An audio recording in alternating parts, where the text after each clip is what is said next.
અને હવે વાત કરીશું દીપડાની દહેશતની।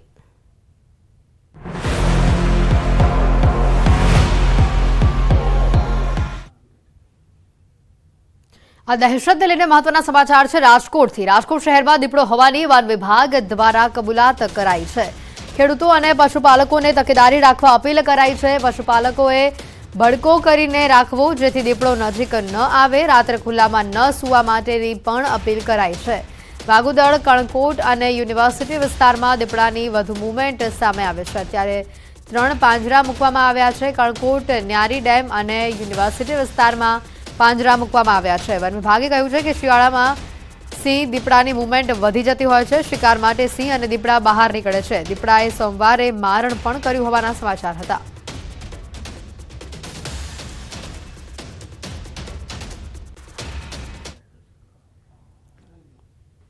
અત્યારે અમે 3 પિંજરા મૂકેલા છે। 3માંથી એક ન્યારી ડેમ પાસે કણકોટમાં જ્યાં મારણ કૂતરાનું જે મારણ હતું ત્યાં મૂકેલું છે અને એક યુનિવર્સિટીની અંદર મેરડી માતાના મંદિર પાસેની શિયાળાની અંદર જ વન્ય પ્રાણીમાં સિંહ, દીપડા એ બધાની મૂવમેન્ટ વધારે પડતી થતી હોય છે। એટલે એના શિકાર માટે એના માટે જ બહાર નીકળી જતા હોય છે। પબ્લિકને ખાસ તો અમારે એ કહેવાનું છે કે ખોટા પેનિક ન થાય અને જ્યાં હોય ટૂંકમાં ખોટી અફવા ન ફેલાવે। રવિવારે જ ત્યાંથી મુંજકામાં પાછળથી આવ્યો હતો ભઠ્ઠામાંથી ફોન કે અહીંયા અમે દીપડો જોયો છે ના ત્યાં અમે સર્ચ કર્યું તો ત્યાં એક પણ જાતના અમને ફૂટપ્રિન્ટ ના મળ્યા। સાંજે 7 વાગે જે ત્યાં અમે સર્ચ કરતા હતા ત્યાં બીજી જગ્યાએ ફોન આવ્યો। એ ભાઈને જે ભાઈ અમને બતાવ્યું તો ને એ ભાઈમાં કે ભાઈ અહીંયા આવી ગયો છે દીપડો, અહીંયા સ્મશાનમાં। તો ત્યાં જઈને અમે ત્યાં ગયા તો ત્યાં પણ કંઈ જોવા ના મળ્યું। ત્યાં દીપડો છે જે ફૂટમાર્ક ને એના ઉપરથી અમે કહી અમારા કોઈ સ્ટાફે કે કોઈ દીપડો જોયેલો નથી। ખેડૂત અને પશુપાલનને બધાએ જેટલા દિવસ અત્યારે આ દીપડો અહીંયા છે તો એને ખાલી એટલી તકેદારી રાખવાની છે કે એક ઢોર એના પશુપાલન કે જે પશુ હોય તો એને બંધ વિસ્તારની અંદર રાખે બને ત્યાં સુધી અને રાત્રે ભઠ્ઠો કરી અને ભડકો કરીને રાખે જેથી એની હિસાબે આવી ન શકે। અને બાકી બીજા બધા જે અમુક લોકો બહાર ખુલ્લામાં એમાં સૂતા હોય અને આને દીપડાને જ ખાસ તો જે સ્મેલ આવી જાય નોનવેજની એની ખાય તો એની હિસાબે પણ આવી શકે છે। એટલે એ બધો કચરો દાટીને રાખવાનો। એટલે દીપડાની ઉંમરના ફૂટપ્રિન્ટના આધારે અમે કહી શકીએ કે 3 થી 4 વર્ષ, મોટું તો નહીં હોય 4 વર્ષની આજુબાજુ હશે। અને એની મૂવમેન્ટ છે એ વાગુદળ, કણકોટ અને મુંજકા યુનિવર્સિટીની મુંજકા અને પાછલા વિસ્તારમાં ત્યાં સુધી જે યુનિવર્સિટીના પાછલા ભાગમાં જે જંગલ વિસ્તાર ને બધું ત્યાં છે એની હિસાબે એ આખો એ ગ્રુપ હોય એવું લાગે છે।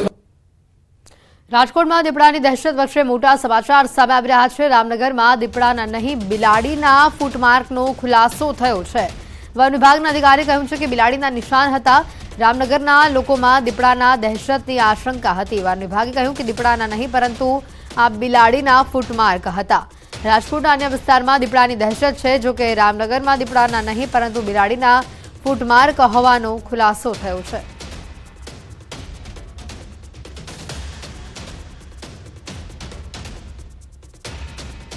ત્યાં આગળ રામનગરમાં જે અફવા હતી વાત કરી રામનગરની અંદર ત્યાં સર્ચ કરવા ગયા તો બિલાડીના ફૂટમાર્ક હતા પણ એ રીતના પછી ત્યાં ન્યારી ડેમ પાસે ફૂટ દેખાતો ત્યાં પણ મૂકેલું હતું। રાજકોટના કૃષ્ણનગરમાં દીપડાની દહેશત લઈને સમાચાર આવી રહ્યા છે। દીપડાની દહેશતથી માલધારીઓમાં ભયનો માહોલ છે।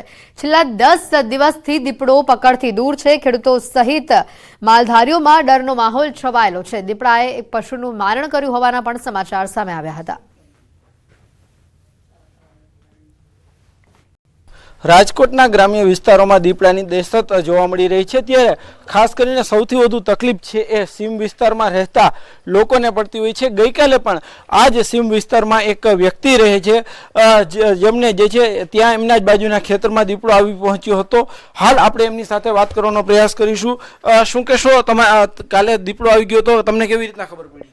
દીપડો આવ્યો, દીપડે અહીંયા મારણ કર્યું। અમારી ગાયો અહીંયા બાંધી છે, ગાયું ભડકતી હતી એટલે મેં જોવા ગયો એટલે અહીંયા મારણ કરેલું હતું। પછી આ વન વિભાગ વાળા આવ્યા અને વન વિભાગ વાળા આવીને અહીંયા પિંજરું મૂક્યું અને અમને કે તમને ડર કેવો કીધું, ડર તો બહુ લાગે છે, રાત બધી જાગવું પડે છે અને પછી રૂમ પેક કરીને અમે સૂઈ જઈએ છીએ. ખાસ તો વાડીમાં હતા, તમને અવાજ સંભળાણો હતો? હા, કૂતરા રાતે ભસતા હતા, એમાં કૂતરાનું મારણ કરેલું છે. પછી તમારી આ જે છે મકાનની અંદર વયા ગયા હતા, શું કર્યું? પછી અમે તો અંદર વયા ગયા હતા, બાયણા બધું દઈ દીધું હતું, ગાયુંને ઓલા પતરા ભરાવી દીધા હતા અમે. ચોક્કસથી ખાસ કરીને સીમ વિસ્તારમાં જે લોકો રહેતા હોય છે તેમના માટે આ દીપડાની દહેશત સૌથી વધુ હોય છે, કેમ કે જે છે દીપડો ગમે ત્યારે તેમને નિશાન બનાવી શકતો હોય છે. ત્યારે ગઈકાલે પણ એવું જ થયું હતું કે જ્યારે બાજુના ખેતરમાં દીપડો આવ્યો, જે છે પશુઓ બોલવા લાગ્યા, કૂતરાઓ ભસવા લાગ્યા, ત્યારે આ વિસ્તારમાં અહીંયા રહેતા લોકો અંદર વયા ગયા હતા અને જે છે ઘરની અંદર જ રાત વિતાવી હતી. હાર્દિક જોશી, ન્યૂઝ 18 ગુજરાતી, રાજકોટ. રાજકોટમાં વધુ એક વ્યક્તિ હાર્ટ એટેકથી મોત થયું હોવાના સમાચાર છે. 52 વર્ષીય ચંદુ ડાગર નામના વ્યક્તિનું મોત થયું છે. મૃતક ગુજરાત ગેસના સુપરવાઇઝર તરીકે ફરજ બજાવતા હતા. ભત્રીજા સાથે વાત કરતા કરતા અચાનક જ તેઓ ઢળી પડ્યા. હોસ્પિટલમાં સારવાર દરમિયાન તેઓનું મોત નીપજ્યું છે.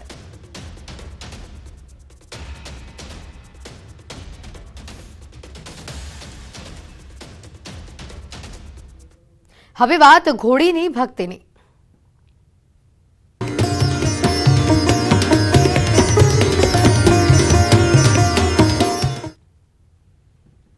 મંદિરમાં ઝાલર વાગે છે અને ઘોડી આરતી કરવા દોટ મૂકે છે. સાંજની ઝાલર વાગતા જ ઘોડી મંદિરમાં જવા માટે થનગનવા માંડે છે, જેને છૂટી મૂકતા જ પહોંચી જાય છે વચરાજ દાદાના મંદિરે. ઘોડી આરતી કરે છે, દર્શન કરે છે અને ફરી પાછી પોતાના તબેલામાં પરત ફરે છે. આ ઘટના રાધનપુરના પેદાશપુરા ગામમાં રોજ થાય છે. ગામના પાદરમાં આવેલા વચરાજ દાદાના મંદિરમાં આરતીની ઝાલર સંભળાતા જ રાજવંતી ઘોડી દોટ મૂકીને પહોંચી જાય છે. તે મંદિરના પગથિયા ચડીને અંદર પ્રવેશી જાય છે અને શાંતિથી આરતી કરે છે. જ્યાં સુધી આરતી પૂરી ન થાય ઘોડી મંદિરમાં જ રહે છે અને ત્યાંથી જરા પણ હલતી નથી, જાણે ભક્તિમાં લીન થઈ જાય છે. મંદિરમાં ગમે એટલા લોકો હોય, આ ઘોડી કોઈને પણ પરેશાન નથી કરતી. વાછરા દાદા પ્રત્યે ઘોડીની અનોખી ભક્તિ જોઈને ગ્રામજનો પણ દંગ રહી જાય છે.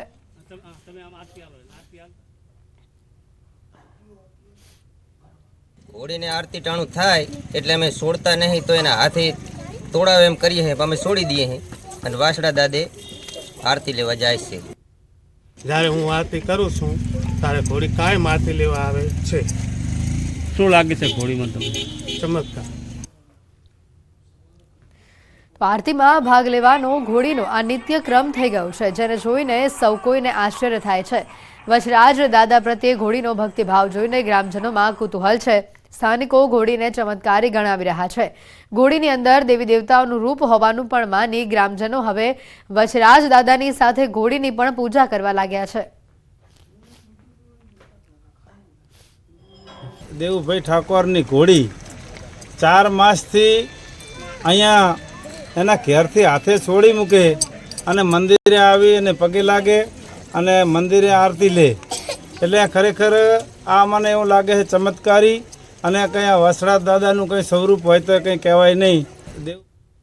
મૃદુ પણ મક્કમ અને સરળ સ્વભાવ માટે જાણીતા મુખ્યમંત્રી ભૂપેન્દ્ર પટેલ સામાન્ય નાગરિકની જેમ ચાની લિજ્જત માણી. મુખ્યમંત્રી કચ્છ જિલ્લાની મુલાકાતે હતા અને તે સમયે તેમણે ખાવડા જંકશન ઉપર સામાન્ય નાગરિકની જેમ ચાની ચુસ્કી લીધી હતી. સીએમ ભૂપેન્દ્ર પટેલ સરળ સ્વભાવ અને હંમેશા સામાન્ય જનતાની વચ્ચે રહે છે. મુખ્યમંત્રી ગઈકાલથી કચ્છની મુલાકાત પર હતા અને ત્યાં તેમણે ધોરડો ખાતે રણોત્સવમાં લાઇટ એન્ડ સાઉન્ડ શોનો પ્રારંભ કરાવ્યો હતો. તેમજ કચ્છમાં નિર્માણ પામી રહેલા સૌથી મોટા રિન્યુએબલ એનર્જી પાર્કની કામગીરીના નિરીક્ષણ માટે પણ મુલાકાત લીધી હતી.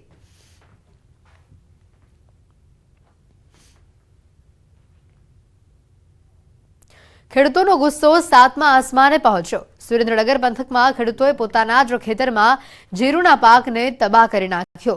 પોતે જ કરેલી મહામહેનત પર ખેડૂતે ટ્રેક્ટર ફેરવી દીધું. આનાથી વધુ મજબૂરી કઈ હોઈ શકે કે ખેડૂતે જાતે જ વાવેલા પાકને નષ્ટ કરવો પડ્યો.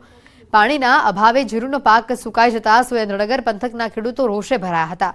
પાકને પાણી ન મળતા મૂળી તાલુકાના દુધાઈ ગામના ખેડૂતોએ પિત્તો ગયો અને તેમણે 60 વીઘા જીરુના વાવેતર પર રોટોવેટર ફેરવી રોષ ઠાલવ્યો છે. સૌની યોજના દ્વારા સિંચાઈ માટે પાણી આપવામાં ન આવતા 60 વીઘા જમીનમાં વાવેલું જીરું સુકાઈ ગયું છે.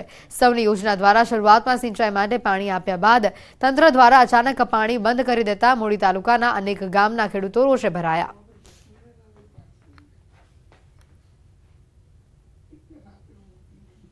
મહત્વના સમાચાર. ગુજરાત સહિત દેશમાં કોરોનાના કેસીસમાં વધારો થઈ રહ્યો છે. ગુજરાતમાં કોરોનાના નવા વેરિયન્ટના 36 જેટલા કેસ સામે આવ્યા છે. દેશમાં કોરોનાના JN1ના 109 કેસ નોંધાયા છે. ગુજરાતમાં JN1 વેરિયન્ટના સૌથી વધુ 36 કેસ નોંધાયા છે. JN1 કર્ણાટકમાં 34 અને ગોવામાં કુલ 14 કેસ તેના સામે આવ્યા છે.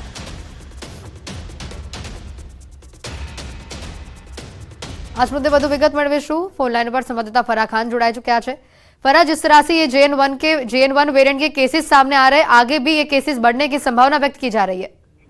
जी बिल्कुल, देखिए जीनोम सीक्वेंसिंग लगातार की जा रही है और JN.1 के अगर हम मामलों की बात करें तो लगातार आंकड़ा बढ़ता जा रहा है और अब ये 109 के करीब पहुंच गया है. वहीं अगर हम सिर्फ गुजरात की बात करें तो 36 मामले सामने आए हैं और ओवरऑल अगर हम एक्टिव संख्या की बात करें, एक्टिव संख्या जो है वो 4000 के गई है.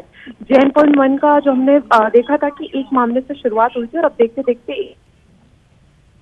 सीक्वेंसिंग लगातार हो रही है, सर्विलेंस जो है वो लगातार की जा रही है, मॉनिटरिंग की जा रही है, लेकिन मामले बढ़ते जा रहे हैं. वहीं हेल्थ एक्सपर्ट का साफ कहना है कि अभी घबराने की जरूरत नहीं है क्योंकि इसको एक वेरिएंट ऑफ इंटरेस्ट घोषित किया गया है और ये इजीली ह्यूमन में स्प्रेड हो रहा है.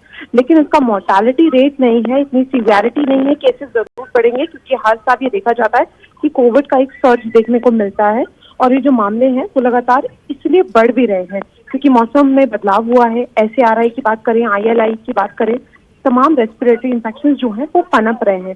तो ऐसे में घबराने की जरूरत नहीं है, लेकिन जिस तरीके से आंकड़े बढ़ रहे हैं उस तरीके से सावधानी रखने की जरूरत है. और न्यू ईयर का टाइम है तो ऐसे में लोगों से भी अपील की जा रही है कि लोग जो हैं वो पूरी तरीके से एहतियात रखें, ज्यादा से ज्यादा सोशल डिस्टेंसिंग का पालन करें, मास्क पहने और जो लोग किसी बीमारी से ऑलरेडी जूझ रहे हैं उनको एहतियात रखने की ज्यादा जरूरत है.